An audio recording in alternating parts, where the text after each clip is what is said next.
Wabarakatuh. Alhamdulillahi Rabbil Alamin. Nahmaduhu wa nasta'inuhu wa nastaghfiruh. Wa na'udzu billahi min syururi anfusina wa min sayyiati a'malina. Man yahdihillahu fala mudilla lahu wa man yudlil fala hadiya lahu. Asyhadu an la ilaha illallah wahdahu la syarika lahu wa asyhadu anna Muhammadan abduhu wa rasuluh. Allahumma himna rushdina wa'idna min syarri nafsina Rabbi zidna ilman nafi'an warzuqna fahma. Allahumma fahman nabiyyin wa hifzal mursalin wa ilhamal malaikatil muqarrabin birahmatika ya arhamar rahimin. Amma ba', alhamdulillah, pertamanya kita syukur pada Allah Subhanahu wa taala di atas rezeki yang Allah Ta'ala berikan kepada kita pada hari ini, iaitu dibukakan pintu ilmu kepada kita dengan diberikan kesihatan dan kekuatan untuk sama-sama kita dapat dengar majlis ilmu ini. Mudah-mudahanlah Allah Ta'ala juga akan membuka pintu-pintu kebaikan kepada kita. Setiap pintu ilmu yang Allah buka kepada kita, berarti Allah inginkan membuka pintu kebaikan kepada kita. Dan itu menjadi bukti yang mana Allah Ta'ala masih lagi memandang kita, dan Allah Ta'ala masih lagi ingin memberikan hidayah dan kebaikan kepada kita.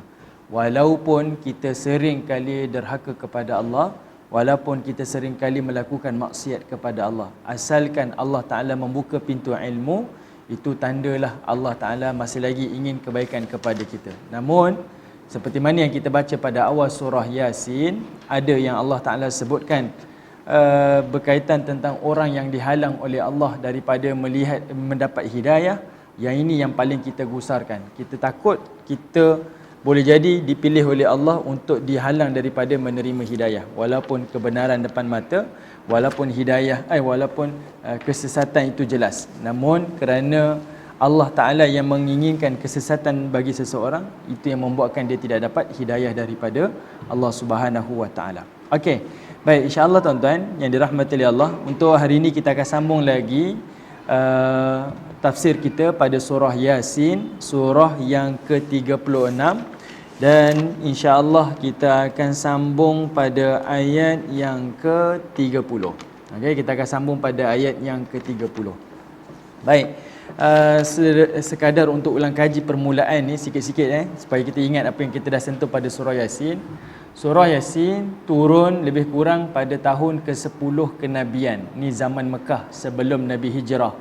Yang mana pada tahun ke-10 kenabian ni, ini adalah waktu kritikal yang dihadapi oleh Nabi, sebab dalam usaha awal dakwah Nabi 10 tahun di kota Mekah setelah jadi Rasul, macam-macam halangan dan ujian Nabi dan para sahabat hadapi. Ada sahabat yang telah dicerca, dihina, dibuang keluarga, bahkan ada yang diseksa dalam kalangan hamba, bahkan ada juga yang telah dibunuh oleh musyrikin Quraisy. Ini lebih dahsyat.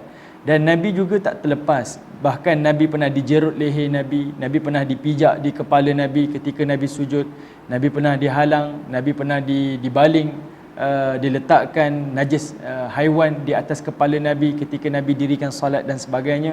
Ini antara yang Nabi hadapi. Dan yang paling susahnya iaitu 3 tahun Bani Al-Muttalib dan juga Bani Hashim. Ini dua bani keluarga yang menjadi pemerintah di kota Mekah, yang merupakan keluarga Nabi, telah diboikot oleh Abu Jahal dan golongan Quraisy supaya mereka ni tak diizinkan diberi makan, tak boleh bergaul, tak boleh minum-minum, tak boleh berniaga dengan mereka. Tak dibenarkan sama sekali. 3 tahun diboikot. Kita tuan-tuan 3 bulan kena PKP pun dah taubat. Yang ini bayangkan 3 tahun kita kena boikot. Yang ini dihadapi oleh Nabi. Jadi dalam saat-saat sukar itu, Allah turunkan surah Yasin kepada Nabi. Tujuannya adalah untuk membukti kebenaran Rasul. Sebab itu Allah sebut pada ayat ketiga, innaka laminal mursalin ala siratim mustaqim. Selain Allah kata Muhammad terus lagi dakwah, jangan berhenti daripada dakwah ni, jangan berhenti, terus berdakwah. Yang ni kita dah sentuh pada awal surah Yasin kan. Jangan berhenti, kerja kamu adalah untuk berdakwah. Hidayah ataupun tidak, beriman ataupun tidak, itu adalah kerja Allah Subhanahu wa taala. Jangan ambil pusing cerita tu. Maknanya kalau kamu berdakwah, kamu cuba catatkan nota berapa orang yang telah beriman dalam tempoh 10 tahun ni, kamu akan putus asa lah. Sebab itu bukan kerja kamu, itu kerja Allah. Seperti mana saya sebut pada minggu lalu, contohnya Kalau nak dibandingkan dengan Nabi Nuh berdakwah 950 tahun, yang beriman hanya 12 orang tuan-tuan, ini kita kata KPI ni tak boleh ni kan, tak berbaloi. 950 tahun berdakwah, 12 orang sahaja beriman, tak berbaloi. Jadi Allah nak bagi tahu pada Nabi, jalan sahaja kerja kamu.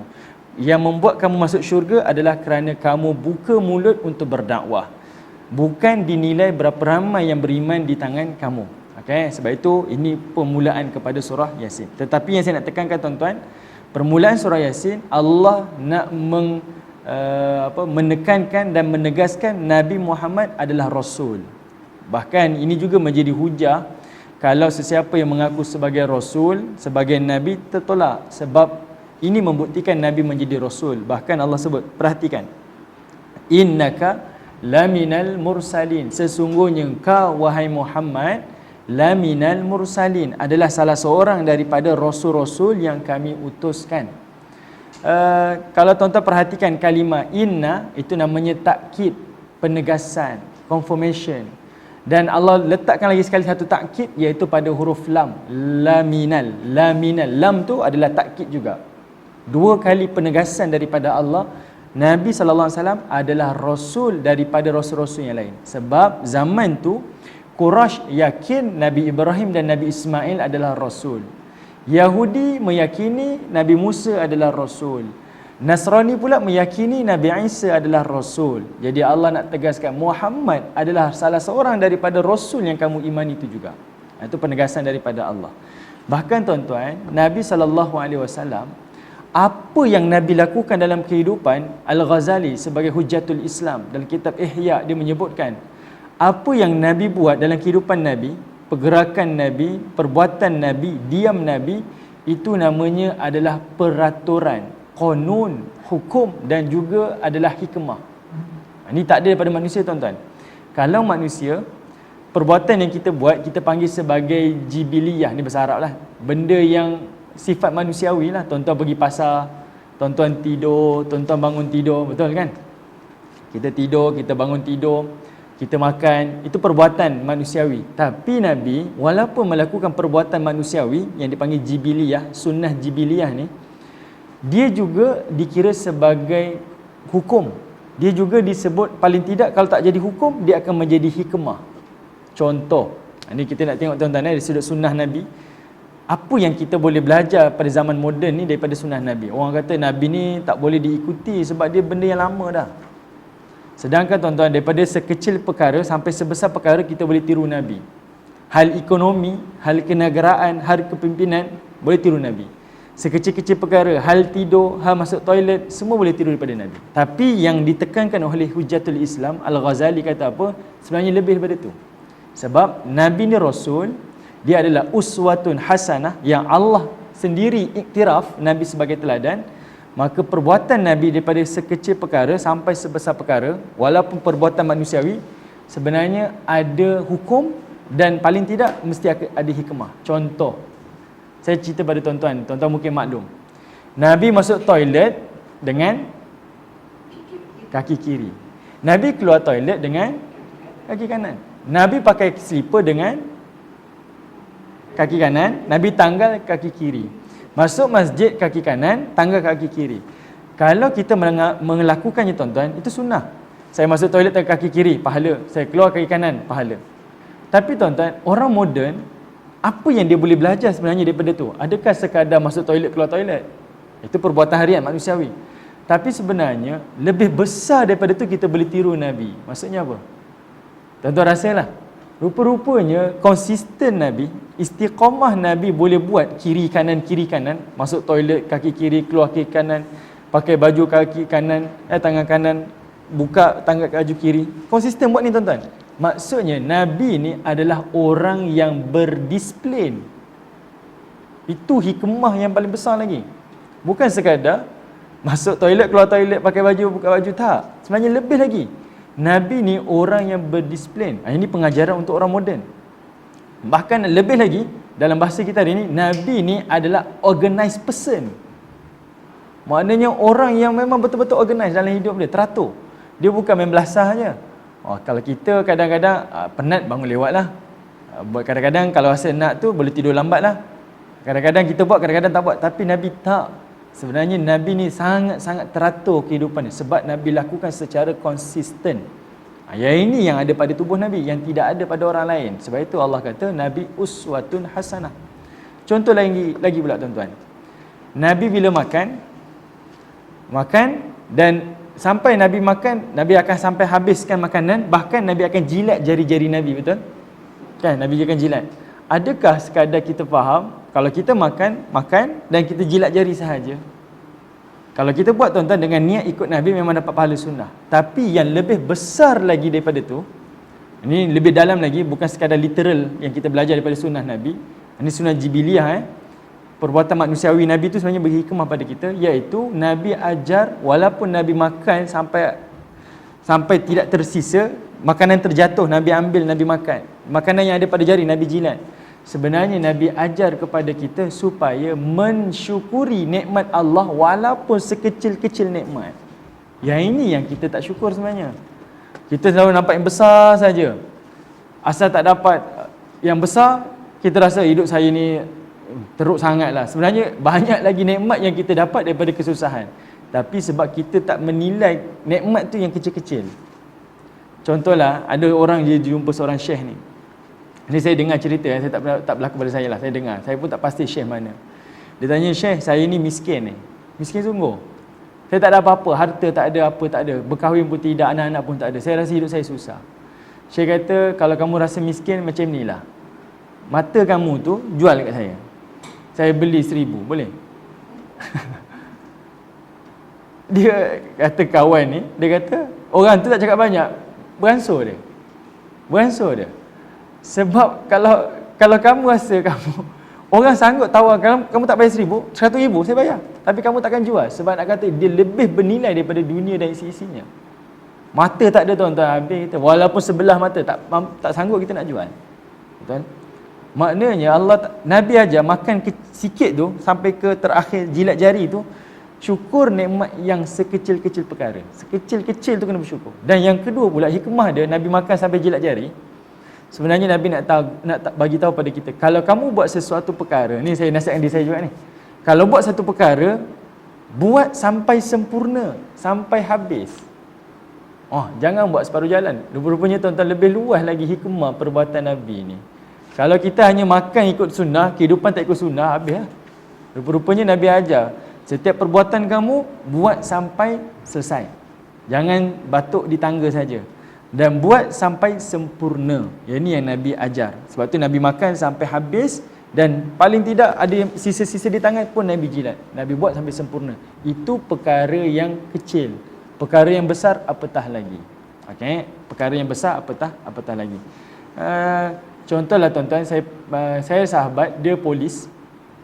Dia kata masa dia dekat akademi Pulapol tu, Pulapol nama istilah dia, pusat latihan dia tu. Perkara pertama yang dia ajar iaitu bangun pagi tegangkan kain cadar, katil tu. Dia ajar macam tu disiplin dia. Ada kawan tu tak buat. Dia kata apa, kita tak sempat. Tapi saya punya pakaian kemas. Dia kata kena denda lah dengan dia punya ketua dia. Ketua dia kata kalau tilam kamu, cadar kamu tak kemas, kamu jangan cerita benda lain, semua takkan teratur. Sebab ini benda yang paling remeh. Kalau benda remeh kamu tak boleh selesaikan, yang benda lain jangan cakap lah. Okay? Mungkin sebab kamu duduk dalam latihan, kamu punya pakaian kemas. Akan datang, kamu dah bertugas, dah jadi pegawai, mungkin tak teratur. Jadi dia kata, jaga yang kecil, yang remeh ni, automatik yang besar akan terjaga. Sebab selalunya orang tak pandang yang remeh tu. Tapi Nabi ajar, yang kecil tu yang Nabi jaga, automatik yang besar Nabi jaga. Ini yang Allah jamin, innaka laminal mursal. Kamu wahai Rasul adalah salah seorang utusan yang kami hantar. Itu ayat ketiga. Bahkan Allah jaminlah ala siratim mustaqim. Nabi ni di atas jalan yang lurus.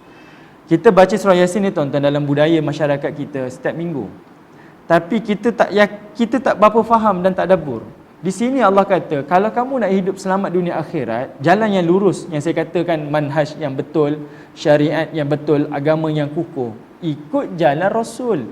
Sebab Allah jamin ni, innaka laminal mursalin. Muhammad itu adalah Rasul, salah seorang daripada utusan yang kami hantar. Ala siratim mustaqim. Dan Muhammad itu di atas jalan yang lurus. Tapi kita kerana taksub kepada guru, taksub kepada adat, Nabi, hadis dah ditunjukkan buktinya, dalil dah ada dah. Tapi ustaz saya tak kata macam tu. Siapa lagi? Ustaz kamu ke Nabi sebenarnya? Yang ala sirati mustaqim, yang Allah jamin ni. Ini nak membuktikan kerasulan Nabi. Ini permulaan kepada surah Yasin. Okey, baik tuan-tuan. Banyak lagi kalau nak sentuh. Ni sebab tu kadang-kadang ulang kaji ni menambahkan lagi input-input kita, mudah-mudahan insya-Allah. Okey, baik tuan-tuan yang dirahmati oleh Allah. Okey, saya nak sentuh sikit tuan-tuan. Yang kita dah sentuh dah, cuma saya nak tekankan sedikit. Tuan-tuan perhatikan pada ayat yang ke-18. Yang mana ni golongan masyarakat penduduk Antakya yang dia bergaduh dengan 3 rasul ni, yang dia kata apa? Qalu inna tatayyarna bikum. Mereka menjawab, orang Antakya ni, inna tatayyarna bikum, sesungguhnya kami ni bernasib malang disebabkan kamu. Kamu datang sini membawa bala pada kami, susahkan kami lagi. La illam tantahu lanarjumannakum.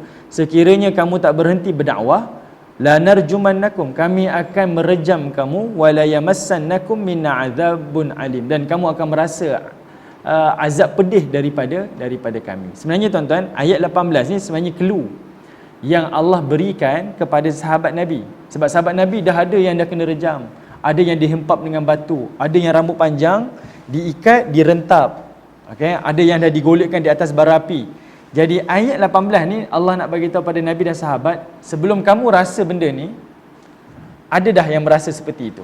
Yang ini pada ayat 18 ni. Ni nak cerita Nabi dan para sahabat tak berkeseorangan. Tak ni. Tapi ada orang seperti itu. Tuan-tuan kena bayangkan, cuba kita baca surah ni, yang mana kita ni rakyat Palestin hari ni, baru kita rasa kekuatan dalaman tu. Diorang nak solat subuh tuan-tuan, tak macam kita. Hari ni kita tak solat subuh kalau duduk di Selangor lah, sebab terhalang dengan arahan. Kalau di wilayah dibenarkan dah kan. Mereka di Palestin tak boleh solat subuh. Kalau solat subuh dalam keadaan ketakutan, ditembak daripada belakang. Jadinya ayat ni memberi semangat pada orang Palestin hari ni. Sebelum kamu merasa susah ni, Nabi dan sahabat pun macam tu juga. Sebelum Nabi dan sahabat, sebelum tu pun macam tu juga. Ini adalah tradisi orang-orang beriman. Itulah kesusahan yang mereka hadapi. Tak ada masalah pun. Ini teladan yang kita belajar. Cuma saya nak tekan apa tuan-tuan? Perhatikan kalimah tatayyarna, yang mana mereka kata tatayyarna. Tatayyar ni iaitu kepercayaan karut-marut lah. Ini kepercayaan dia. Ini datang-datang orang macam ni, ni bala untuk kita. Dia bawa malang pada kita. Kalau budaya kita tuan-tuan, kepercayaan kepada budaya, kepercayaan kepada sesuatu. Saya nak keluar rumah, nampak biawak lalu depan rumah, ini tak payah keluar lah, tak accident, mati. Konon lah kan. Auzubillah. Dia punya kepercayaan seperti itu. Tapi sebenarnya lebih daripada itu pun ada. Tuan-tuan pernah dengar ada istilah simpang malaikat 44? Kita sebut tu dengan rasa itu budaya kita kan. Tapi tuan-tuan tahu mana datang malaikat 44? Rasa-rasa lah mana datang 44? Simpang tu saya tak tahu mana datang simpang. Simpang lah. Malaikat 44. Dijauhkan lah simpang kan. Tapi yang saya dengar dari sudut budaya, sebab kita percampuran budaya, malaikat 44 tu sebenarnya dia dekat dengan agama Cina, Buddha. Kenapa? Sebab falsafah angka ni memang ada dalam kepercayaan mereka. Dia nombor 1, nombor 2. 44 tu adalah merujuk kepada mati. Tapi 44 adalah malaikat maut. Itu angka dia. Yang itu yang saya dengar lah, wallahualam benar ataupun tidak. Tapi yang itulah yang saya dengar. Daripada budaya dia lah. Kenapa kita sebut malaikat 44? Sebab merujuk pada malaikat maut. Wallahualam lah tuan-tuan. Jadi apa pun jangan adalah kepercayaan karut marut, melainkan semuanya Nabi SAW sebut ataupun Allah Ta'ala sebut. Tak boleh kahwin adik-beradik tahun yang sama, nanti salah seorang bercerai dan sebagainya. Ini berlaku dalam keluarga saya. Berlaku. Kemudian nanti kalau berlaku juga, buat juga langgar arahan, berlaku juga, nanti dia akan kata apa? Sebab saya dah katalah. Tapi kita punya explain, kita akan kata sebenarnya bukan sebab perkahwinan tu tahun yang sama menjadi salah seorang bercerai, tapi sebab doa kamu yang membuatkan dia bercerai. Sebab kamu orang tua, doanya mustajab. Itu kita kena faham. Okey, ini antara lain dari sudut budaya kita. Okey, baik tuan-tuan yang dirahmati Allah. Kita masuk terus ayat yang ke-30. Okey. Baik, setelah Allah cerita tentang Rasul, dakwah, teruskan dakwah, jangan berhenti. Kemudian Allah datangkan contoh semangat Habibun Najjar yang lelaki berlari daripada hujung kota, daripada kampung tu untuk berdakwah tu, itu sepatutnya menjadi semangat kepada kita. Maknanya tugas dakwah bukan kepada Rasul, tapi juga kepada manusia biasa. Bahkan seperti mana yang tuan-tuan tengok dalam yang kawan-kawan kita respon di komen Facebook yang membaca rujukan-rujukan yang lain, membawa riwayat-riwayat Israeliat, memang mengatakan bila kata dia bukan Rasul, maka adalah pandangan Israeliat mengatakan dia ni tempang, dia tak sempurna, tapi dia tetap nak berdakwah. Okey, maknanya kita pun dengan keaiban, kekurangan, kelemahan, tak sempurna iman amal kita, tetap kita ni tugas untuk berdakwah. Jangan atas alasan saya tak sempurna lagi, amalan saya tak ada, ilmu saya tak ada, maka kita tak berdakwah. Sebab Habibun Najjar bukan Rasul, dia tak ditugaskan, dia tak sempurna, penuh dengan keaiban. Tapi asbab dakwah Allah masukkan dia dalam syurga. Qila dukhulil jannah qala ya laita qaumi ya'lamun. Okey. Baik, tuan-tuan perhatikan pula ayat yang ke-30. Kata Allah Ta'ala, ya hasratan 'alal ibad ma ya'tihim mir rasulin illa kanu bihi yastahzi'un. Kata Allah Ta'ala, ya hasratan 'alal ibad, alangkah besarnya penyesalan kepada hamba-hambaku. Ada yang menyebutkan daripada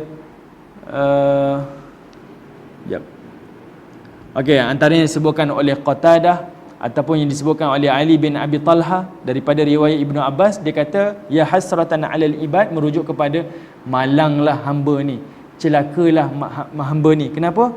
Disebabkan dia menolak Rasul, dia tak dapat hidayah, menolak Rasul, menafikan Rasul, maka dia mendapat kecelakaan dan kemalangan bukan sekadar di dunia tapi di akhirat. Sebab apa? Bila dah dibentangkan azab depan dia, tak ada apa lagi yang dia boleh menafikan. Sebab amalan yang dia lakukan adalah kerana asbab daripada perbuatannya di dunia. Okay? Jadi Allah kata ya hasratan 'alal ibad. Kamu tolak Rasul, kamu menafikan kebenaran dakwah ni, malang untuk kamu. Sebab dia akan membawa kebinasaan kepada kamu di hari akhirat. Kemudian Allah kata ma ya'tihim mir rasulin illa kanu bihi yastahzi'un. Yang mana kenapa mereka jadi malang? Sebabnya ma ya'tihim mir rasulin, telah datang tidak datang kepada mereka melainkan rasul-rasul kecuali yastahzi'un, mereka telah memperolok-olokkan Rasul tu, dimain-mainkan Rasul. Berlaku pada zaman Habibun Najjar, berlaku juga pada zaman Nabi SAW. Bila Nabi SAW dakwah, dia kata, Muhammad betul ke kau ni Rasul? Kau macam kita orang juga pun, adik-beradik kami juga, keluarga kami juga. Kamu pergi pasar, kamu tidur, kamu berkahwin dengan keluarga kami. Apa bezanya? Kalau kamu Rasul, mestilah ada malaikat yang mendampingi kamu, yang kawal kamu. Mungkin kamu tak duduk rumah sebelah kami, mungkin duduk dalam istana. Ini andaian-andaian yang memperolok-olokkan. Sama macam kita juga tuan-tuan, bila kita sebut kebenaran kepada seseorang yang menolak kebenaran, apa dia kata? Paling tidak dia kata, ni geng-geng. Saya minta maaf tuan-tuan nak cakap apa kalau bahasa kita. Bila kita sebut tentang kebenaran, beza sikit dengan budaya kefahaman, ni Wahabi ni. Selalunya seperti itu. Okay? Selalunya seperti itu. Dia memperolok-olokkan. Sepatutnya orang beriman bila dengar teguran, ada bukti-bukti hadis dan sebagainya, maka beriman, yakin dengan apa yang telah didatangkan, bukan dengan perolok-olokkan kebenaran-kebenaran tersebut. Okey, baik. Ayat yang ke-31 pula Allah kata, alam yarau kam ahlakna qablahum minal quruni annahum ilaihim la yarji'un. Kata Allah Subhanahu wa taala, tidakkah yarau, mereka melihat, kam ahlakna, berapa ramai yang telah kami hancurkan, qablahum minal qurun, orang-orang sebelum mereka daripada macam-macam tempat, macam-macam generasi dah. Ayat ni tuan-tuan menjurus kepada orang Quraisy. Yang mana Allah kata, hey orang Quraisy, Alam yarau kam ahlakna. Kamu tak pernah nampak ke orang-orang bangsa umat-umat sebelum kamu yang telah kami binasakan? Sebab orang Mekah, orang musyrikin Quraisy yang berniaga ke Yaman, ke Syam ni, kan, dia berniaga ke utara ke selatan ni, mereka akan lalu dua tempat yang mana ada kaum terdahulu telah dibinasakan, kaum Ad dan juga kaum Samud. Itu laluan harian mereka, laluan perniagaan mereka memang akan lalu di kawasan Ad dan Samud. Okey, yang mana kaum Ad berada di Yaman, Samud berada di Syam. Okey, ini kaum Nabi Saleh dan juga kaum Nabi Hud. Memang mereka nampak. Takkan itu Allah kata alam yarukam ahlakna. Kamu tak nampak ke? Adakah kamu tak nampak berapa ramai kaum-kaum umat sebelum kamu telah kami hancurkan, binasakan? Annahum ilaihim la yarji'un. Dan kata Allah, dan mereka annahum ilaihim la yarji'un, dan mereka tak kembali kepada kamu. Tuan-tuan perhatikan ayat ni, annahum ilaihim la yarji'un.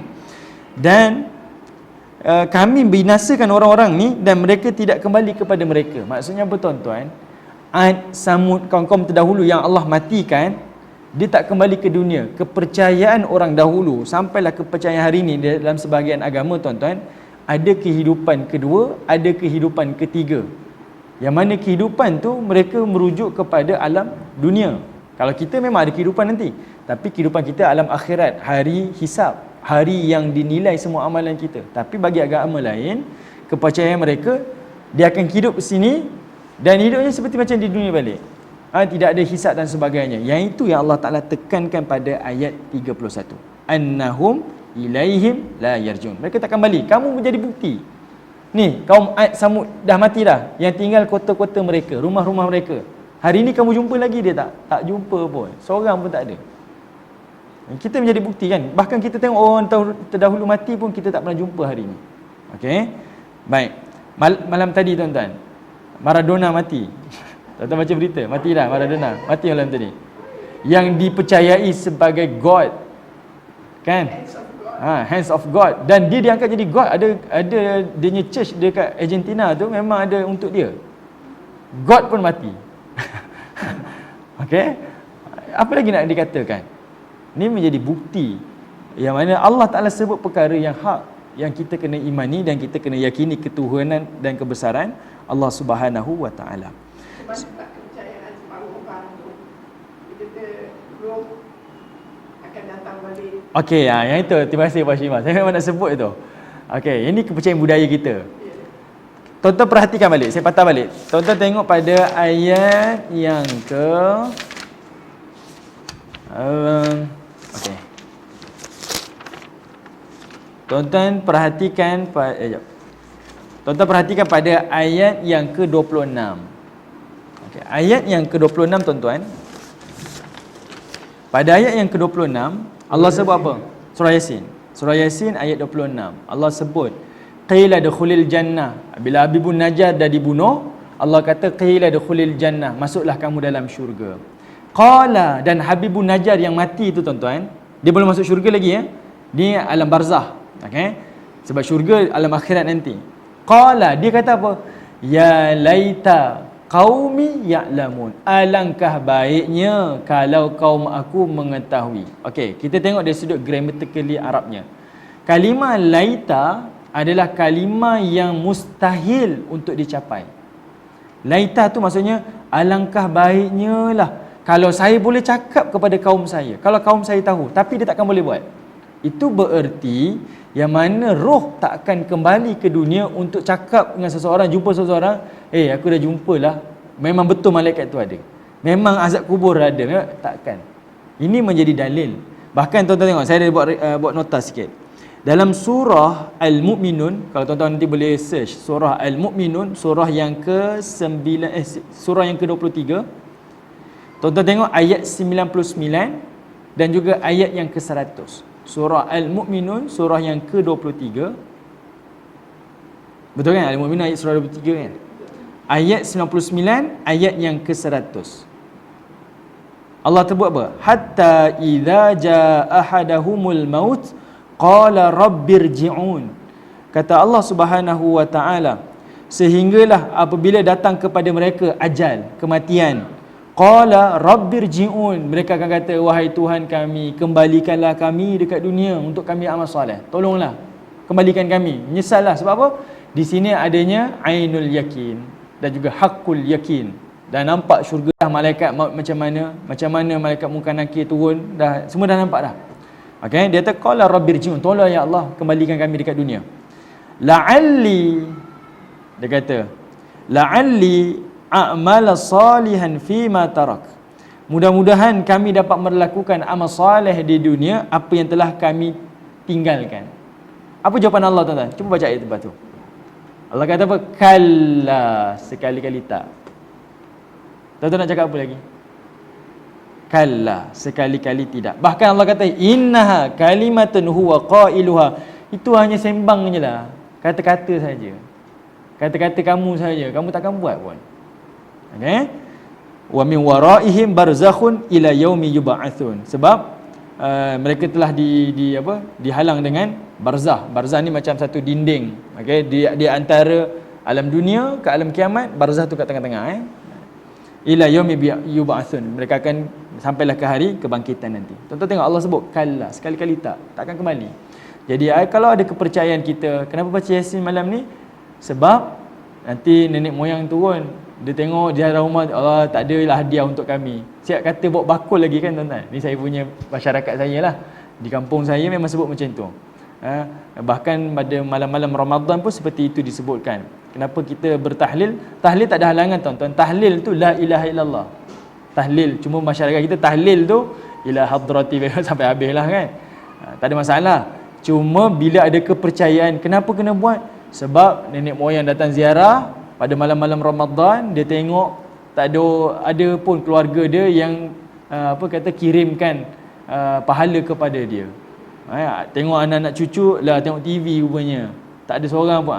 Yang itu adalah kepercayaan yang salah. Bahkan ada pula yang kata, saya tak pasti, ni zaman dulu lah, tapi saya tak jumpa. Saya cuma dengar saja daripada masyarakat saya juga di kampung saya, yang kata kalau lepas dikebumikan jenazahnya, nanti balik mandi kan, dia ada bawa badi kan.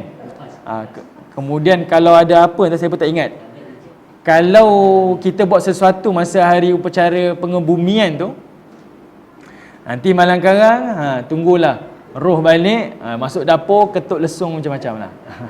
Ni semua antara kefahaman-kefahaman yang kita tak boleh, masyarakat kita sepatutnya dah mulai educate. Okey, baik, masyarakat kita dah mulai educate, kita dah sepatutnya tak ada kefahaman seperti itu. Yang jelas daripada agama, orang yang bermimpi dengan orang yang dah meninggal. ya, itu antaralah. Cuma dalil-dalil mimpi ni taklah dijadikan sebagai dalil. Okay, sebab itu kalau kadang kita ada dengar daripada kalangan sahabat Nabi, bahkan para tabi'in pun ada bawa beberapa pandangan, cerita daripada mereka yang menyebutkan tentang mimpi-mimpi. Itu kita tak nafikanlah. Cuma yang kita yakini, yang kita pegang, mimpi tak dijadikan sebagai dalil. Okay, mimpi tak dijadikan sebagai dalil. Okay, tapi memang adalah, kalau baca dalam kitab-kitab memang disebutkan cerita tentang taubat, cerita tentang itu, maka dibawakan mimpi-mimpi mereka. Okey. Okey, dari sudut hukumnya memanglah sebahagian daripada para ulama menyebutkan sampai.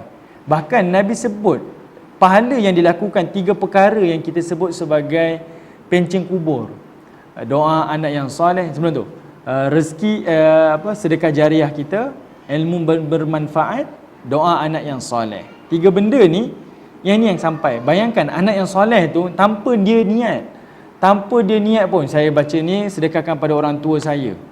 Maknanya apa amal soleh yang dia buat, semua sampai.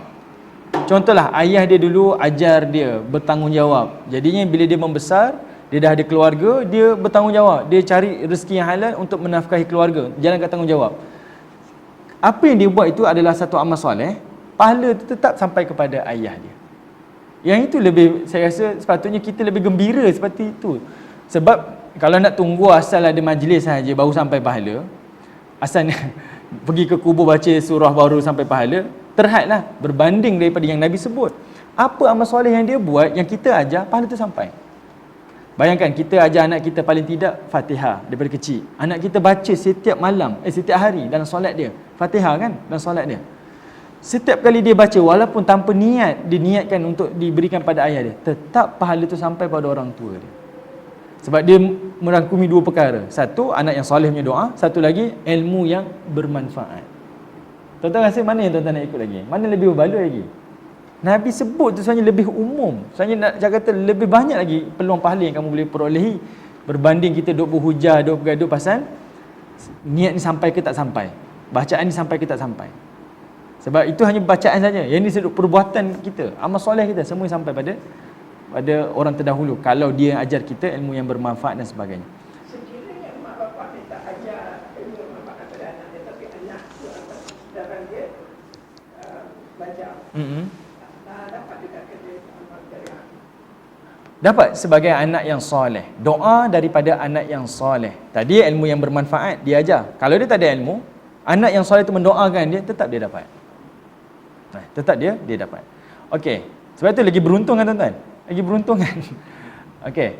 Cuba yang 3 pencet kubur yang Nabi sebut ni tuan-tuan, cuba perhatikan. 2 daripadanya sebenarnya datang daripada diri kita.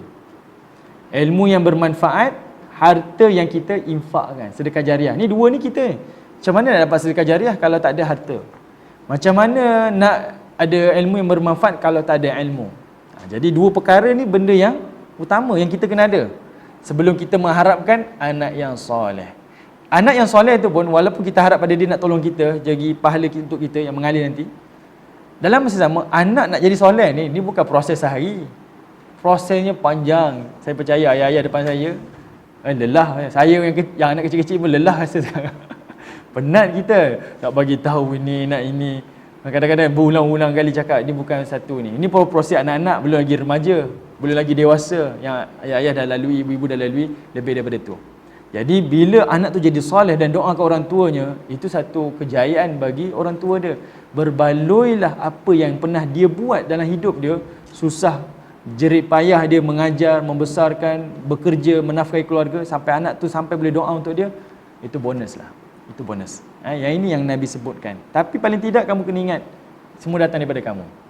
Kalau kamu lepaskan tanggungjawab, kalau kamu tak ni, macam mana pahala tu nak sampai kepada kamu? Semuanya daripada kita. Harta mesti kita ada, baru jadi sedekah jariah. Ilmu kita ada, baru jadi ilmu yang bermanfaat. Kita usaha, kita bekerja berpuluh-puluh tahun, menafkahi keluarga, mengajar mereka, membaca Quran dan sebagainya. Anak tu sampai boleh beramal jadi anak soleh, baru dia jadi pahala bagi kamu. Ini semua kepada kita juga. Semua atas usaha kita sama-sama. Kalau hanya ada anak, tak jaga, tak besarkan, tak dididik, macam mana nak jadi anak soleh, kan? Semuanya bergantung pada kita semua. Okey, baik. Tuan-tuan yang dirahmati oleh Allah. Kemudian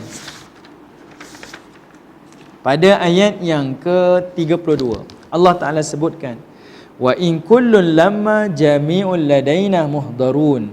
Mereka tak akan kembali dekat dunia. Orang-orang yang mati tak akan kembali dekat dunia. Tak akan kembali. Itu Allah sebut.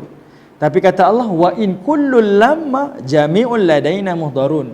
Tetapi mereka semua akan dikumpulkan kepada Allah Subhanahu wa taala. Ladaina muhdarun, dibawa kepada kami untuk hadir. Mereka tak dibangkitkan dekat dunia untuk kehidupan kedua, tapi mereka dihidupkan untuk kehidupan akhirat, untuk dibalasi amalan mereka. Yang ini Allah tegaskan dalam ayat 32. Kepercayaan Quraisy, kepercayaan orang sebelum tu semuanya terhapus. Firaunnya keimanan, kenapa dia buat piramid sebesar-besar tu? Piramid tu bukan apa dia kata, piramid tu sebenarnya kubur dia. Piramid tu kubur dia. Sebab itu tak digalakkan sebenarnya untuk pergi masuk dalam piramid tu. Sebab kita pergi menziarahi kubur kepada seseorang yang mengingkari, yang mengaku sebagai ana rabbukumul a'la, kan? Tapi untuk kita ambil pengajaran, untuk ambil teladan sebagai bukti yang mana itulah Firaun yang ni, yang tu kita boleh ambil pengajaran, boleh dibenarkan, haruslah untuk masuk. Saya baru-baru ni tuan-tuan, saya cerita pasal dengan anak-anak pasal Nabi. Cerita-cerita saya terfikir, anak saya tanya, bila kita cerita tentang Nabi Yunus ditelan ikan, dia tak boleh terima. Ikan tu besar mana bah? Sampai boleh telan Nabi. Berapa hari dia telan? Saya pun boleh terfikir. Lah, bila anak tu tanya, baru kita terfikir. Sebenarnya kita bercerita dengan orang dewasa, benda tu dah faham dah, kan? Itu sana kebesaran. Tapi bila anak tanya, macam mana ikan tu bah? Saya pun Google search cari macam mana ikan ni. Tapi dalam Quran sebut ikan nun ni memang ada sampai hari kiamat. Saya tak ingat ayat mana saya jumpa, saya ada baca, memang ikan nun tu ada, cuma kita lah tak jumpa kan. Tapi kita boleh faham, lautan yang sebesar-besar ni mesti ada ikan yang besar. Kan, mesti ada. Dan ikan nun tu ada sebab Allah ada sebut. Ayat tu tak direct cakap ikan nun tu ada. Tapi Allah Ta'ala sebut tentang Nabi Yunus, kalau dia tak kalau dia tak kembali pada Allah ke macam mana tak?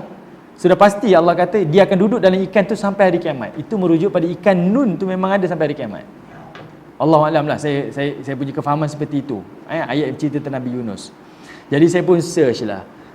Jumpalah gambar orang share dekat YouTube, tapi bukan daripada sumber Islam, tapi sumber daripada agama-agama lain. Nak tunjuk cerita Nabi-Nabi ni memang ada dalam agama-agama lain. Kristian ada, dalam agama Yahudi ada. Memang itu cerita yang disebut-sebutkan dalam kitab-kitab suci. Okey. Saya bawalah contoh. Kemudian saya cerita tentang Nabi Musa. Nabi Musa belah lautan. Saya pun nak terang macam mana belah lautan. Saya pun buka internet, buka YouTube. Ada sumber daripada Kristian. Dia tunjuklah Nabi Musa ni belah lautan. Lautan tu terbelah, tuan-tuan. Yang ni sebab anak-anak ni kan kena visual. Kalau kita ceritakan dia tak boleh nampak kan, anak-anak kecil ni. Bila saya tengok, saya pun boleh terkagum. Sebab lautan tu terbelah. Jadi lautan ni kita tahu dia macam-macam bentuk dalam tu kan. Jadi Nabi Musa dalam bentuk ni, orang ni tunjuk dia jalan, dia lari, kemudian Firaun lalu. Saya kata subhanallah, kalau betul saya dapat tengok, yang ini memang mengkagumkan. Sebab selalu kita dah dengar Nabi Musa belah lautan. Kita hanya faham tu je, tapi kita tak rasa kebesaran Allah tu. Tapi bila kita visual, tuan-tuan boleh tengok di YouTube, tak kisahlah mana-mana sumber, kita akan dapat rasa betapa besar Allah Subhanahu Wa Taala. Lautan tu boleh terbelah, boleh lalu pula dalam lautan tu pula. Subhanallah. Ini antara. Sebab baru ni tuan-tuan pergi pasar, tuan-tuan pernah tengok ikan sebelah? Pernah tengok ikan sebelah tu kan? Anak saya tanya kenapa ikan tu sebelah?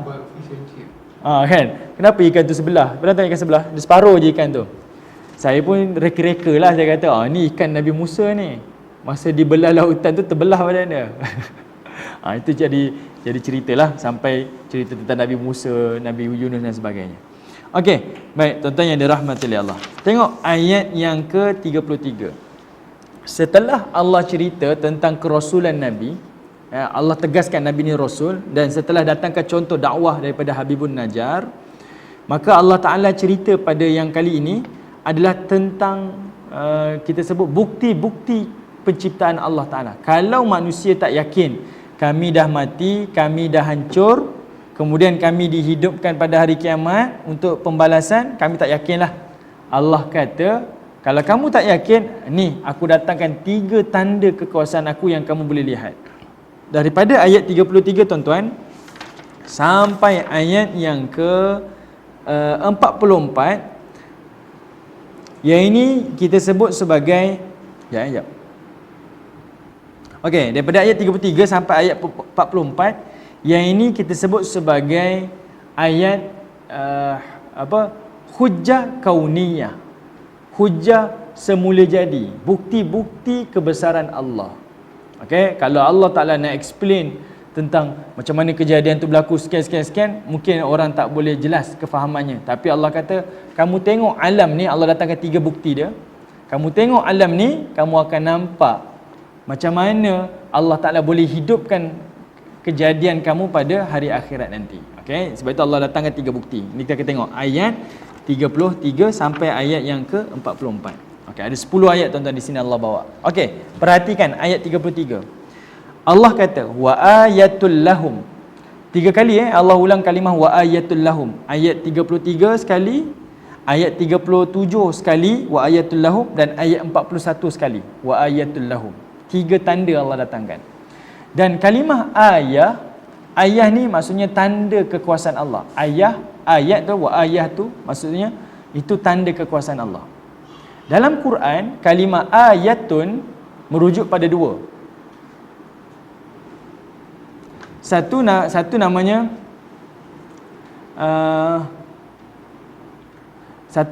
ayah matlu'ah. Matlu'ah ni ayat tilawah. Ayat tilawah, ayat Quran yang kita baca ni tuan-tuan, itu tanda kekuasaan Allah. Kita baca, orang yang mengaji bahasa dia akan nampak hebat.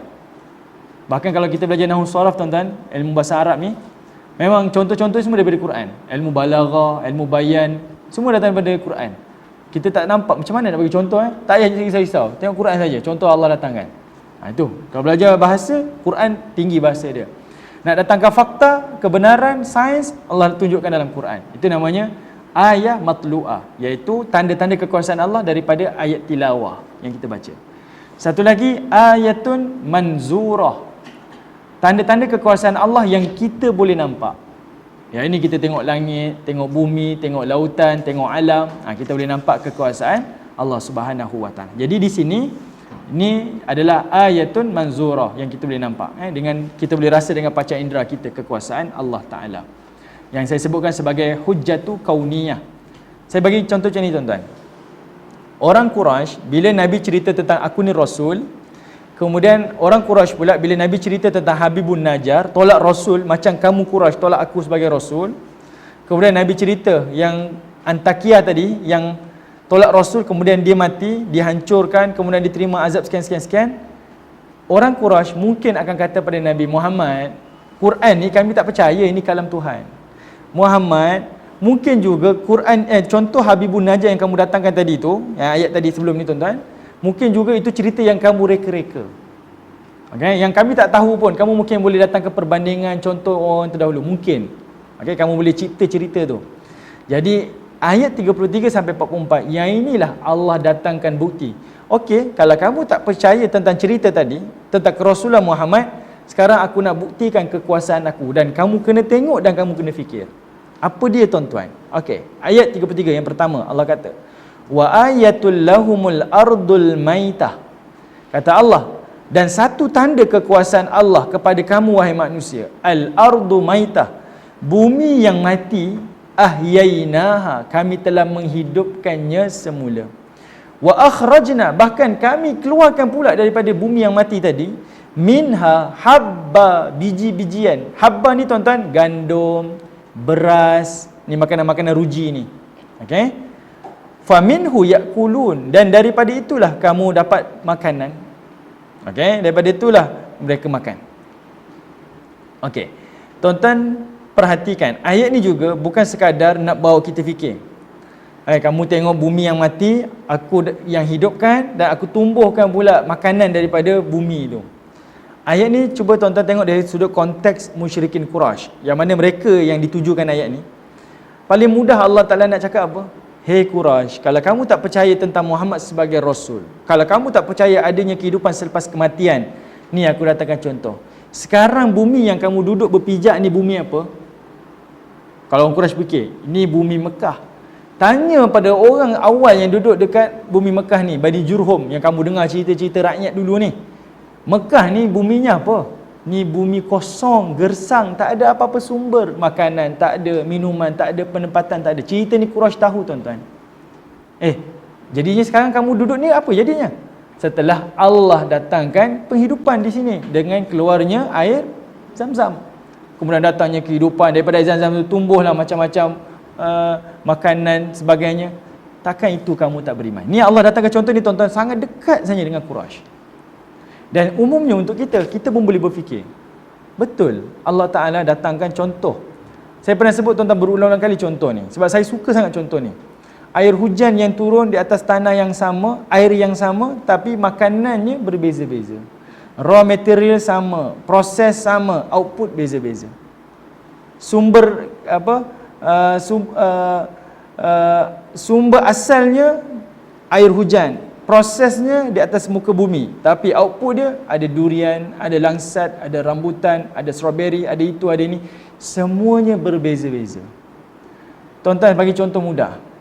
Kita beli satu minyak tuan-tuan, minyak petrol. Tujuan minyak petrol apa? Isi kereta, isi motor je kan. Boleh tak minyak petrol tu jadi minyak gear? Jadi minyak hitam? Tak boleh. Tapi air hujan yang satu sumber tu semua boleh. Kamu boleh buat minum, dia itulah yang tumbuhkan buah-buahan, buah-buah macam-macam bentuk pula, boleh tumbuh biji-bijian, boleh tumbuh apa lagi, sayur-sayuran, semua macam-macam. Boleh jadi minuman bagi manusia, minuman bagi haiwan, satu je sumber. Kita bina cipta minyak petrol, itulah yang hanya untuk satu faktor saja, satu kegunaan saja. Tak boleh lagi minyak petrol pergi jadi minyak gear, jadi minyak hitam, jadi minyak masak, tak boleh.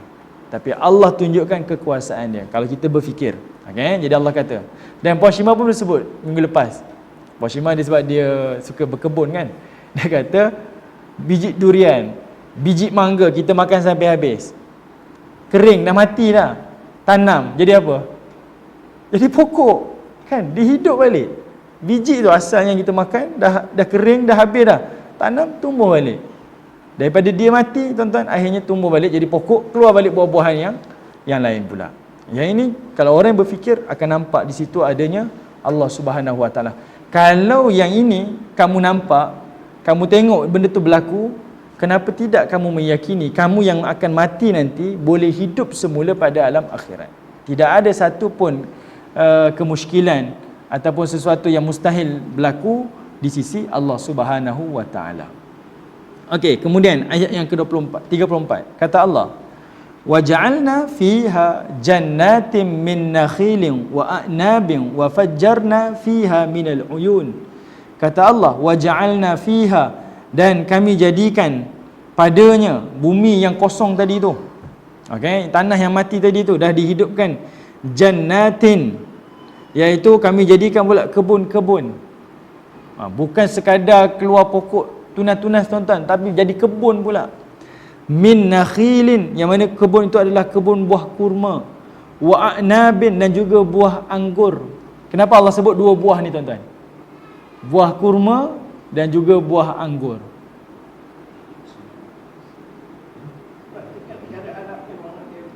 Anggur tumbuh dekat tanah bumi panas ke? Sejuk kan?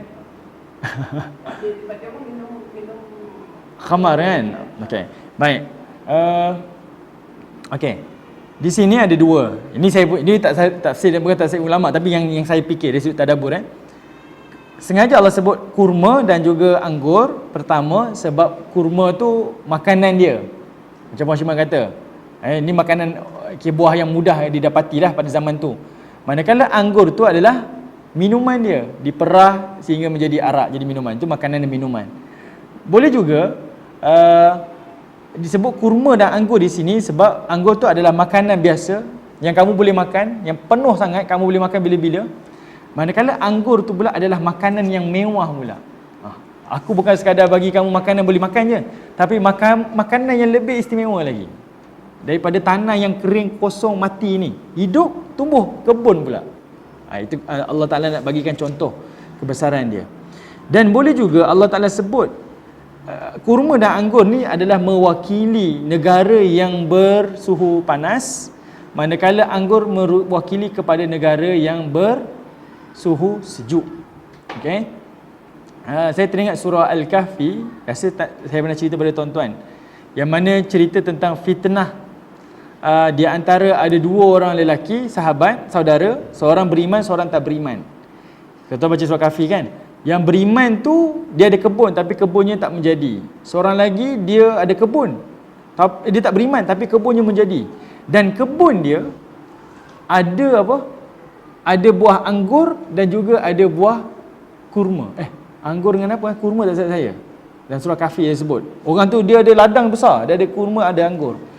Ayat tu tuan-tuan sebenarnya kalau kita baca kita rasa itu contoh perbandingan saja. Tapi sebenarnya kalau fikir lebih dalam lagi, saya ada kongsi dengan sahabat saya. Dia kata kalau enta tengok ayat ni, tuan-tuan enta akan rasa ayat ni sebenarnya sedang memijak-mijak ego manusia. Sebab apa? Allah kata, saya tak ada surah Kahfi, tafsir tak ada surah Kahfi. Dia kata apa? Allah nak cerita orang yang tak beriman ni, dia bukan kaya sikit-sikit tau, dia kaya sungguh. Sebab apa? Sebab dia memiliki ladang yang sangat luas, merentasi benua. Daripada benua panas sampai ke benua sejuk. Sebab dia punya ladang dia ada buah kurma, ada buah anggur. Maknanya kalau dia ada ladang seluas itu, apa teknologi yang dia pakai? Macam mana pekerja dia, macam mana hasil dia, pendapatan, kekayaan dia sangat kaya. Tapi tengok akhir sekali dia kata apa? Ayat surah Kahfi tu. Orang yang tu, dia kata ladang dia, kekayaan tak ada apa-apa. Tak ada apa-apa. Ni orang kaya tuan-tuan, bukan orang biasa-biasa ada ladang. Kita ingat bila sebut ladang ni, yang ni orang duduk ladang, orang tak kaya, orang kampung. Tak. Contoh tu Allah kata ni kaya sungguh. Dia punya bisnes dia berentas benua ni, international. Walaupun hanya sebut kurma dan juga anggur. Tapi akhir sekali dia kata apa? Lah, harta kekayaan yang aku ada kat dunia ni tak ada apa-apa. Gilek dia tu, tak ada apa-apa. Yang lebih berharga bernilai adalah kehidupan akhirat. Ini tuan-tuan boleh baca yang surah Al-Kahfi. Okey, baik. Jadi Allah Ta'ala sengaja sebut ada kalimah kebun anggur dan juga kurma. Wa fajjarna fiha minal uyun. Dan kata Allah Subhanahu wa taala, dan kami pancarkan kepadanya beberapa mata air.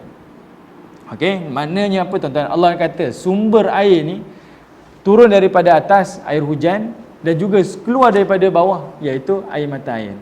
Saya cerita dengan tuan-tuan secara seimbas lalu, minggu lepas, ulang saja. Awal tahun ni saya pergi umrah dan saya pergi ke Khaybar. Khaybar, tuan-tuan mungkin pernah sampai ke Madain Saleh, tempat kaum Nabi Saleh tu kan. Sebelum sampai Madain Saleh daripada Madinah ni, tuan-tuan akan sampai Khaybar. Khaybar ni pernah berlaku perang Khaybar, Nabi dengan Yahudi. Bila tiga Bani Yahudi ni, Quraizah, Nadir dan Qainuqa ni dihalau kerana mereka mencabuli perjanjian dengan Nabi. Mereka ni pergi buat sarang dekat Khaybar. Khaybar ni memang tempat Yahudi lah. Okay, zaman tu lah dia duduk dekat Khaybar. Khaybar ni, kenapa Yahudi suka sangat duduk sana? Rupa-rupanya dia adalah satu tempat yang sangat subur, disebut sebagai oasis di tanah Arab. Tuan-tuan, sampai hari ni ada 7 kubu ni mana tembok besar yang dalam tu ada rumah-rumah, macam-macam, banyak-banyak rumah. Sampai hari ni ada lagi kubu dia, kukuh.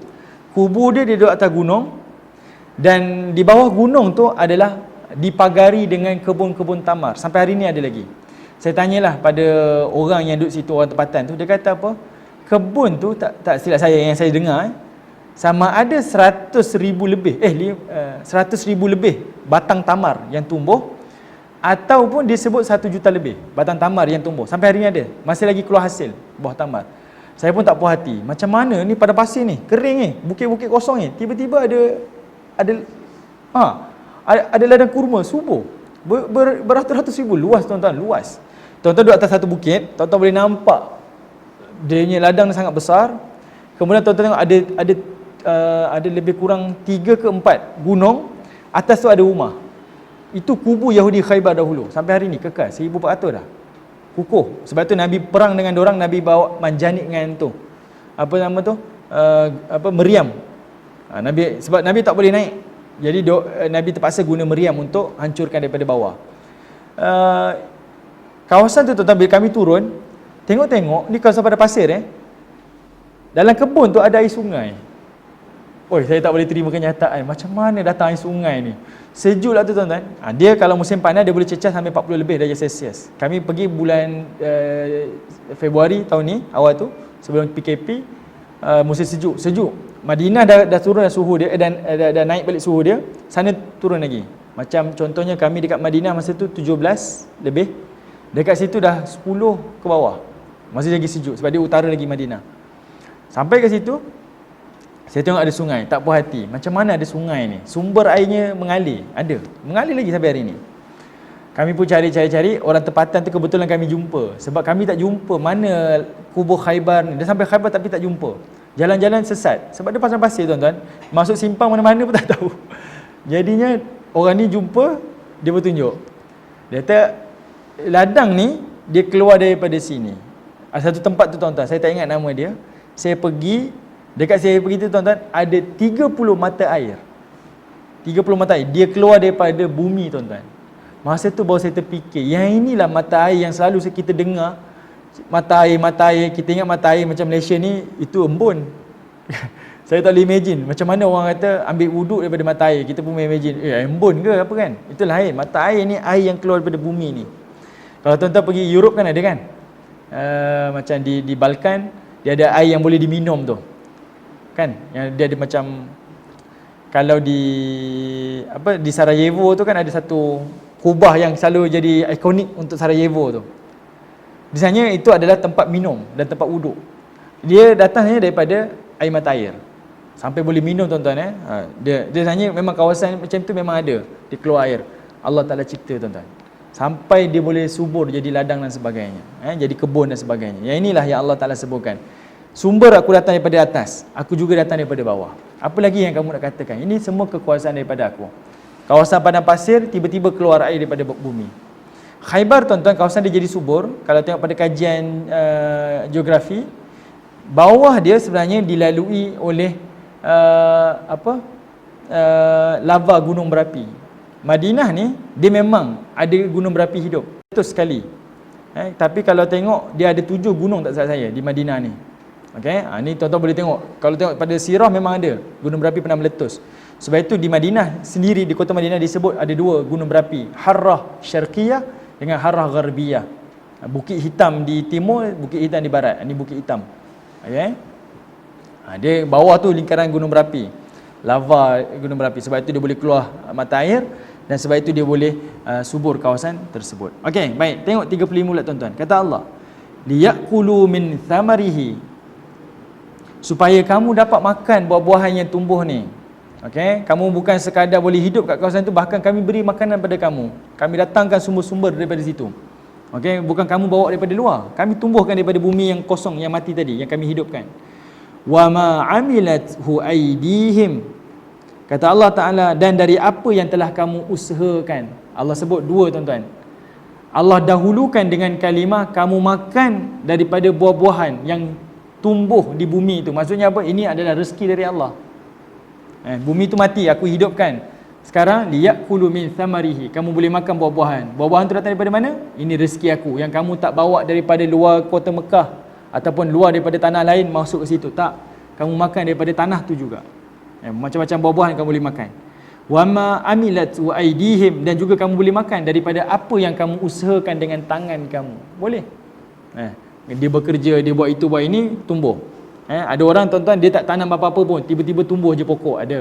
Ada tumbuh-tumbuhan yang kita kena tanam, kita kena benih, kita kena semai. Sampai ada orang, saya pernah dengar dia kata, ni geng-geng pekebun lah. Dia kata, saya durian ni, saya buat 3 T. Saya ingat T tu baja tau. Saya ada usaha lah nak cuba buat tanam durian. Dia kata 3 T. Saya, T tu apa? T tu tanam, T kedua tinggal, T ketiga tuai. T yang ketiga ni tunggu hasil je. Saya ingat nama baja. Dia kata saya punya tanam pun dah 3 T. Tanam, tinggal, tunggu saja, tunggu hasil. Nak kata ada tumbuh-tumbuhan yang tumbuh sendiri, ada tumbuh-tumbuhan yang kita kena tanam semai sendiri.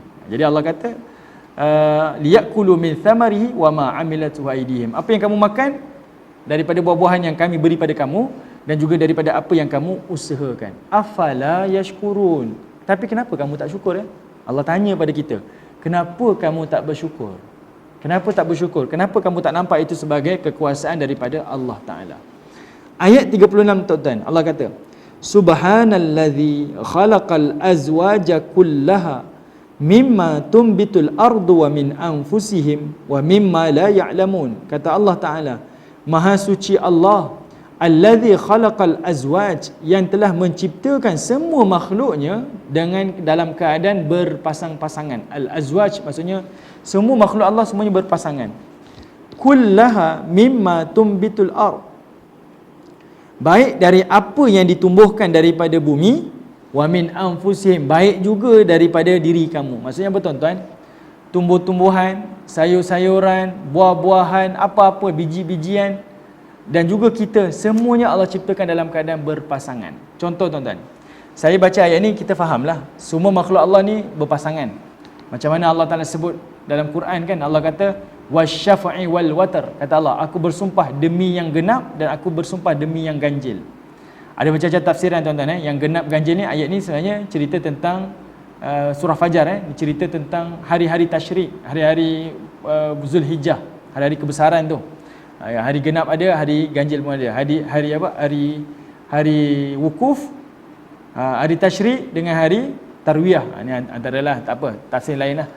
Tapi ada juga kata wasyafa' wal watar, Allah bersumpah dengan yang genap dan ganjil tu sebenarnya merujuk kepada yang genap, Allah bersumpah dengan semua makhluk Allah. Semuanya dicipta oleh Allah dalam keadaan genap kita. Ada lelaki, ada perempuan, ada jantan, ada betina, ada malam, ada siang, ada ion positif, ada ion negatif. Semuanya dalam keadaan berpasangan. Tidak ada makhluk yang diciptakan bersendirian. Manakala wal watar, kata Allah, dan yang ganjil aku bersumpah, itu merujuk kepada Allah, sebab Allah itu esa, tidak ada yang kedua, tidak ada yang ketiga, keempat dan sebagainya. Okey, itu secara literal kita faham macam tu tuan-tuan.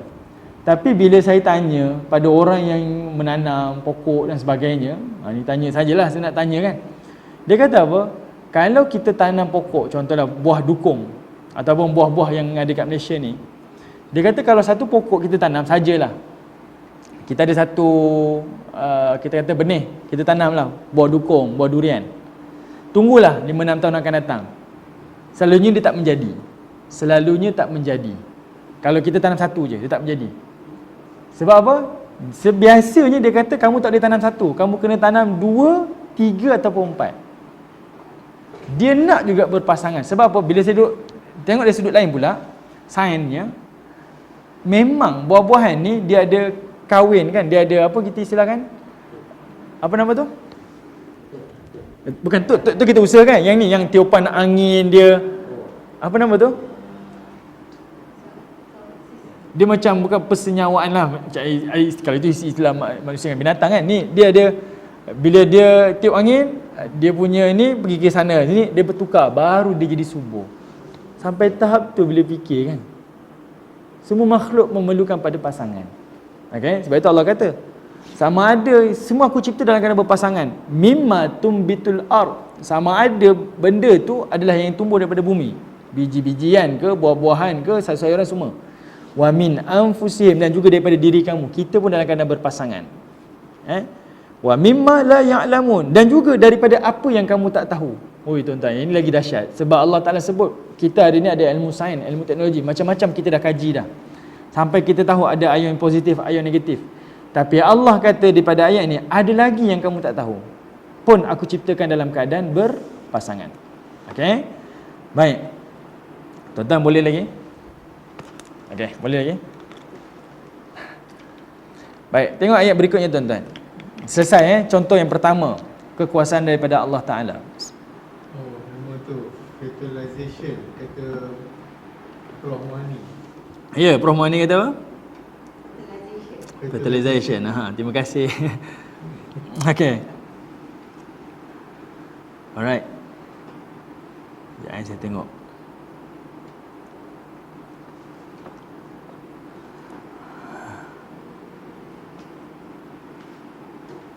Okey, terima kasih Prof. Alright, kita tengok lagi. Kemudian pada ayat yang berikutnya, ayat yang ke-37, Allah Ta'ala sebutkan, ni tanda kekuasaan yang kedua pula. Kata Allah, wa ayatul lahumul lailu naslakhu minhun nahar fa idahum mudlimun. Bila Allah tadi sebut semua makhluk yang Allah ciptakan dalam keadaan berpasangan, ayat yang ke-37 Allah datangkan bukti kedua pula, tanda kekuasaan Allah, dan bukti itu adalah dalam keadaan berpasangan, iaitu Allah datangkan ada al-lail dan juga adanya an-nahar, ada malam, ada siang. Dan ini pun makhluk Allah yang berpasangan. Okey, ini pun makhluk Allah yang berpasangan.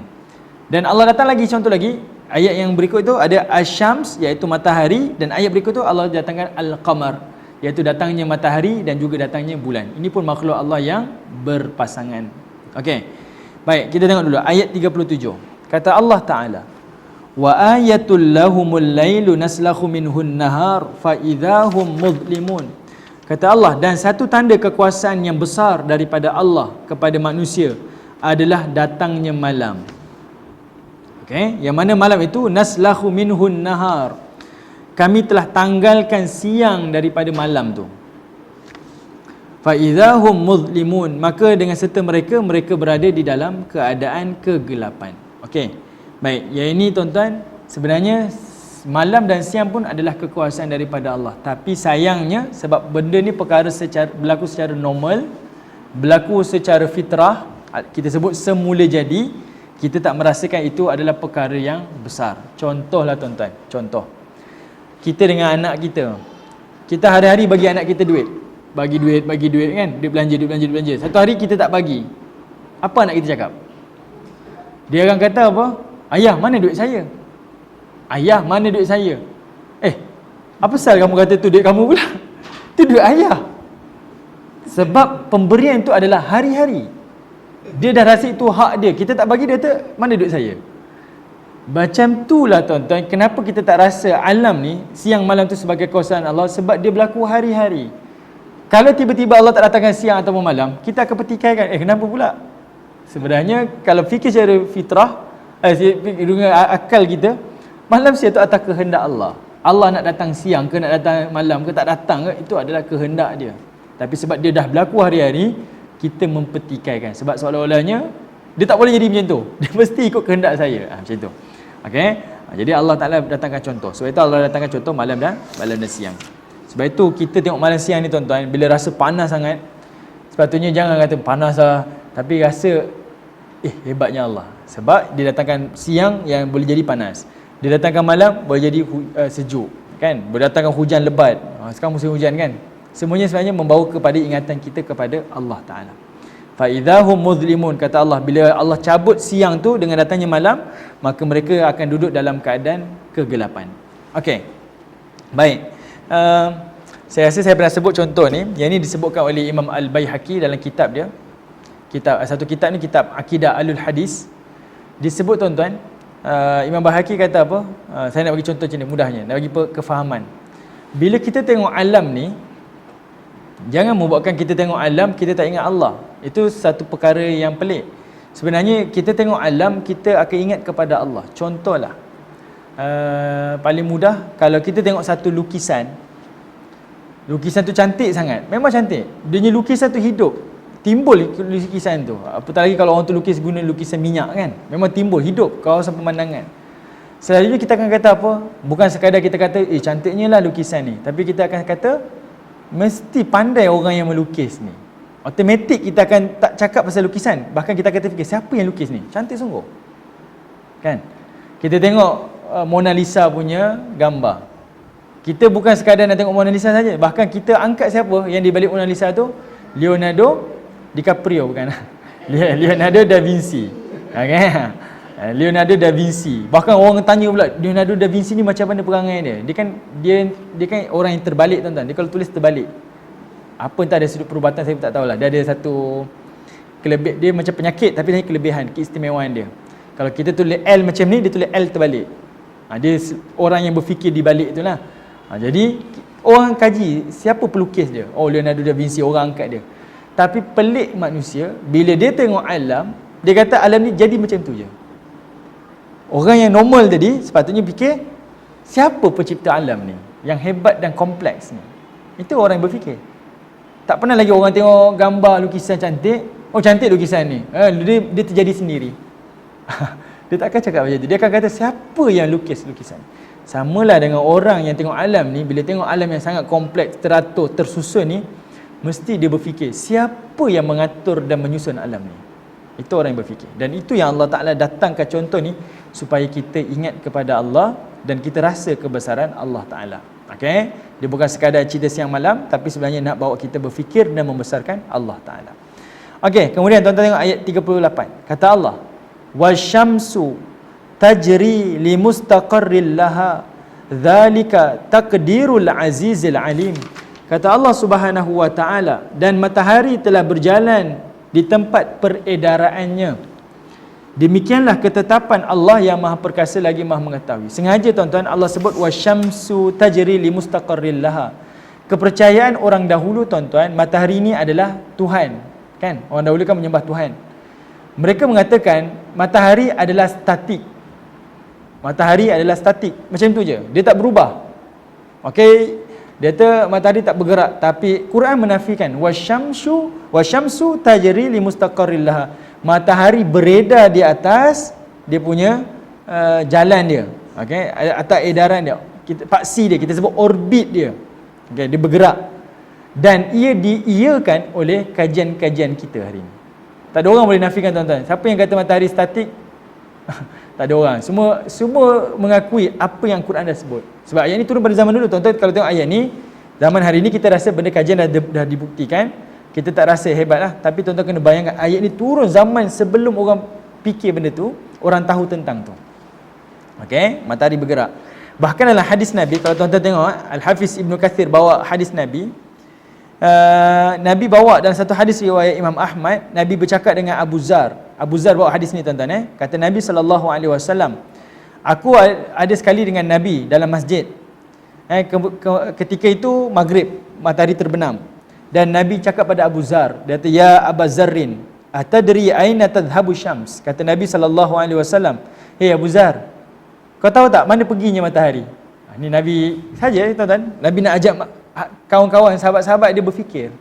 Kan dua alam ni berpusing siang malam. Nabi saja tanya, Abu Zar, kau tahu tak matahari pergi mana? Hilang tiba-tiba jadi malam ni, maghrib ni. Kemudian kata Abu Zar, Allah wa rasuli a'lam. Allah dan juga Rasulnya lah yang mengetahui. Kemudian Nabi pun sebut, fa innaha tadhhabu hatta tasjuda baina yaday rabbiha fatasda'dhinu fi ar-ruju' fayu'dhanu laha wa ka'annaha qad qila laha irji'i min haitsu ji'ta fatarji'u ila matla'iha wa dhalika mustaqarruha. Okey, maksudnya apa tuan-tuan? Kemudian Nabi sebut, thumma qara'a, Nabi baca, wasyamsu tajri li mustaqarril laha. Ini Nabi sebut ayat ni masa Nabi cakap dengan Abu Zar.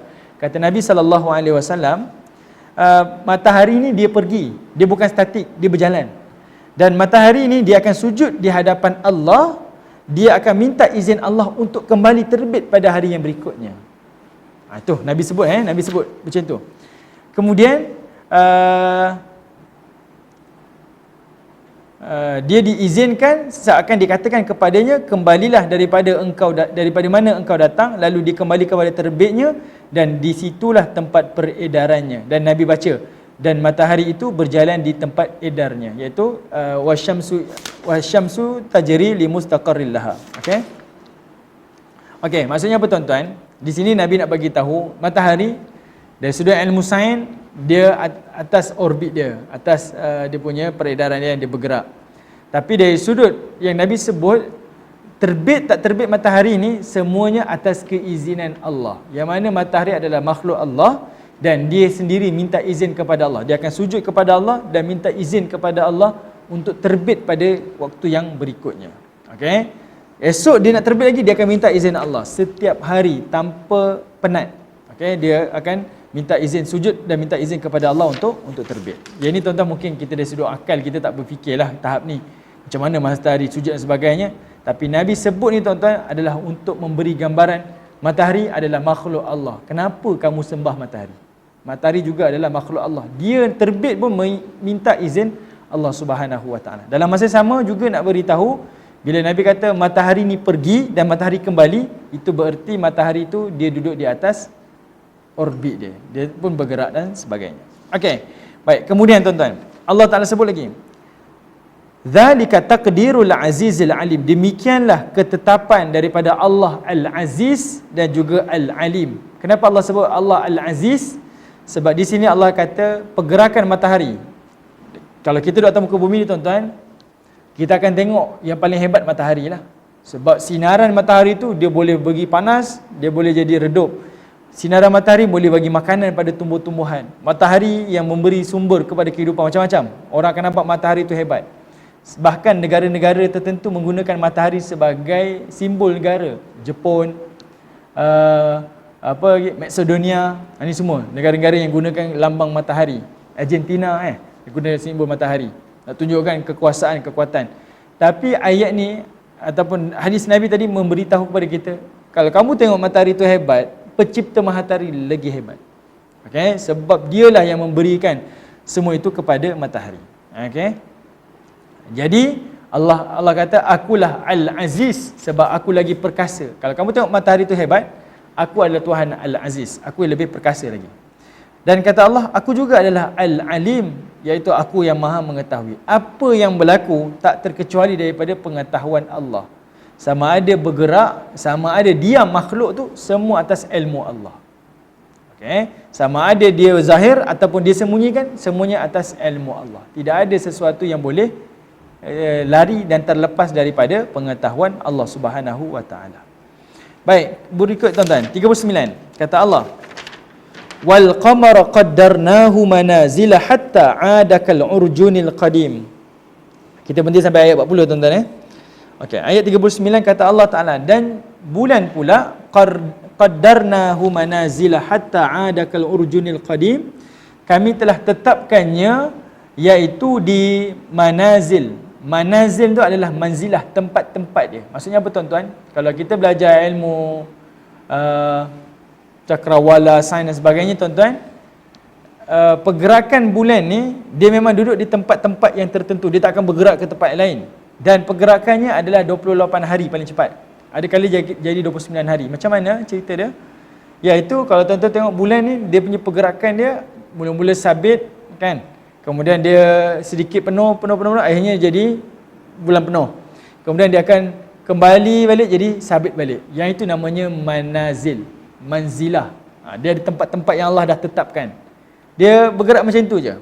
Dia macam ni dia akan jadi sabit, macam ni dia akan jadi akhirnya jadi bulan penuh. Kemudian dia susun balik, dia akan jadi seperti biasa balik. Jadi sabit balik. Itu Allah Taala bagi tahu. Kami tetapkan manazil dia, tempat-tempat dia. Hatta 'ada kal urjunil qadim, yang mana dia akan kembali menjadi al-urjunil qadim. Al-urjun adalah tandan kurma. Al-urjun tandan kurma. Kalau kita tandan kelapa tuan-tuan, yang mana tandan ni dia berbentuk melengkung. Macam al-urjunil qadim ni maksudnya bulan sabit lah tuan-tuan. Tapi Allah gunakan ayat yang mudah faham pada konteks zaman tu. Yang mana mereka ni mudah nampak tandan kurma tu. Jadi Allah kata, aku ciptakan bintang bulan ni, dia ada manazil dia, ada tempat-tempat dia yang dia akan duduk, dan mana dia akan berubah daripada sabit, bergerak jadi bulan penuh, kemudian bergerak dia akan kembali balik jadi sabit balik. Kalau urjun ni dia akan kembali menjadi tandan semula. Tandan tu maksudnya bulan sabit. Okey, daripada kegelapan cahaya kurang, gelap tu banyak. Kalau bulan sabit tuan-tuan, cahaya gelap lagi banyak daripada cahaya. Tapi bila dia jadi bulan penuh, cahaya tu lebih banyak daripada gelap. Ini kita boleh tengoklah, kalau orang kaji bintang, bulan ni dia boleh nampak kekuasaan Allah Ta'ala. Saya masa zaman degree dulu, memang selalulah masuk hutan, rajinlah kan, aktif program tu. Pertama kali saya duduk dalam hutan, kebetulan masa tu bulan penuh, tengah bulan 14-15, bulan Islam lah. Kita pun tak pernah tengok, tak pernah tahu pun.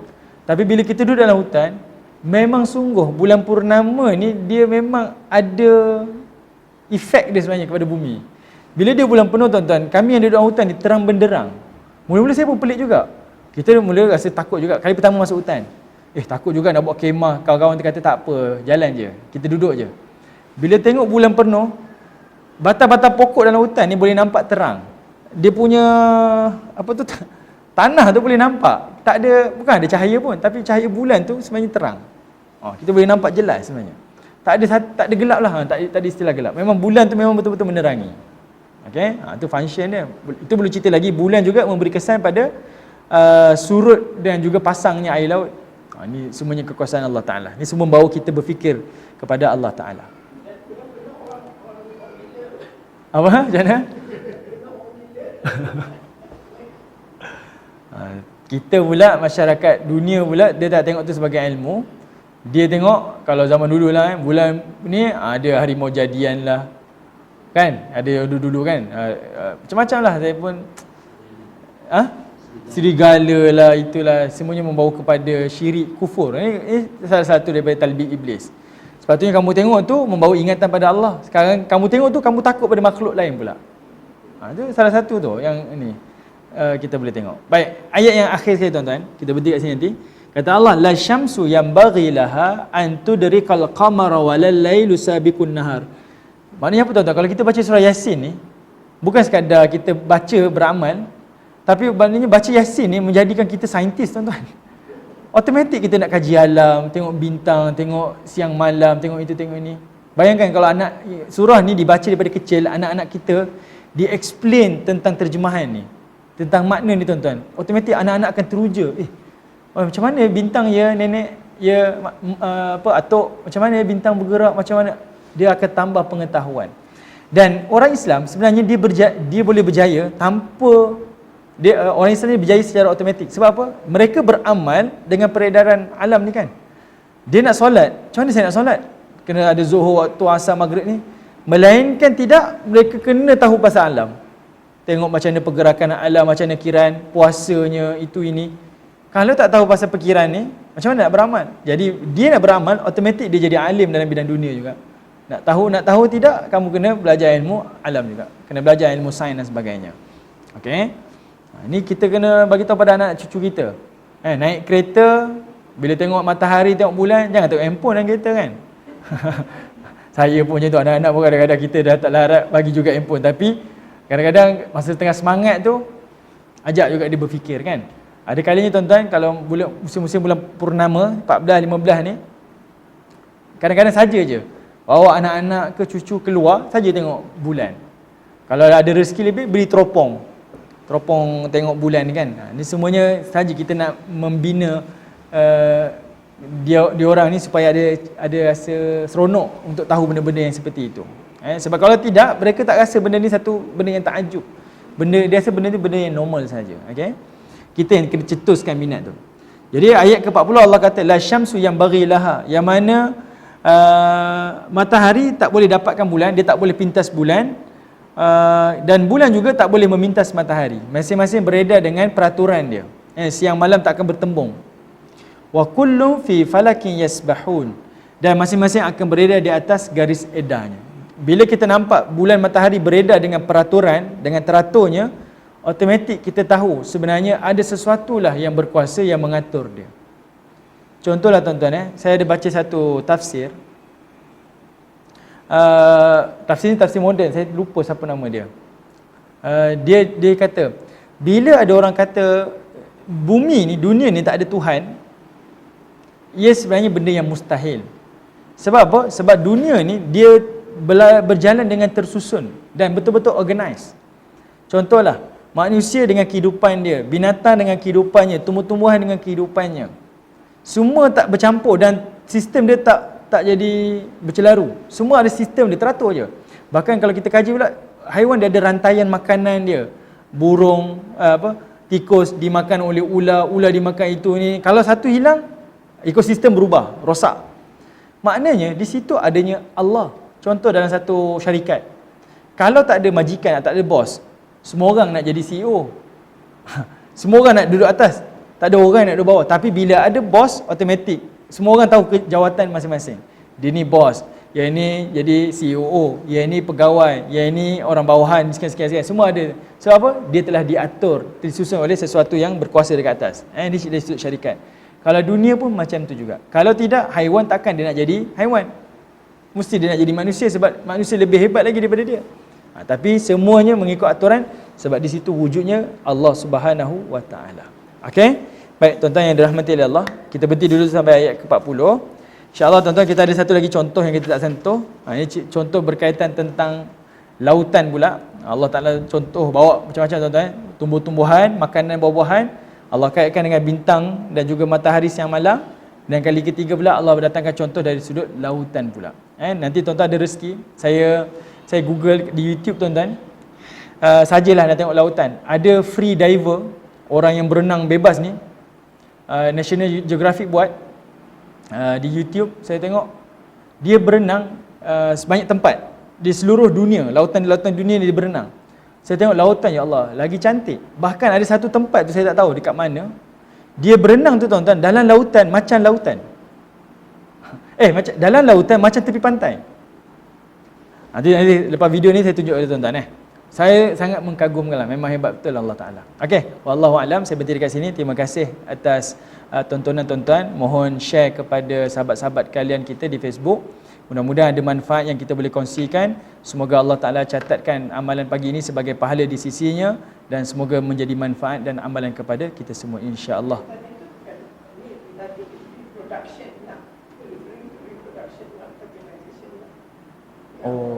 Oh yang pasal tadi tu. Soalan? Apa tu, matahari naik daripada ni daripada timur ke barat kan? Yang daripada barat ke timur tu tanda-tanda kiamat dalam hadis ke dalam ayat Quran? Hadis. Okey. Sebenarnya itu merujuk pada sistem dia dah bercelaru lah, kemusnahan tak silap saya, NASA punya kajian kot. Dia kata matahari ni dia dah berpusing atas dia punya orbit dia. dia kata penghujung nanti dia pun dah jumpa penemuan tu, sebab kajian dia boleh baca kan dia punya pattern kan, pergerakan alam ni kan. Dia kata satu masa nanti memang matahari akan dia tak berpusing dah, dia patah balik, dia berundur. Dan kat situ kita berfikirlah, dia tak cakap lah terbit daripada barat, tapi kita yang berfikir betul lah yang Nabi cakap, sebab satu masa nanti dia akan terbit daripada barat pula. Okey, sebab dia tak berpusing, dia berundur balik ke belakang. Okey.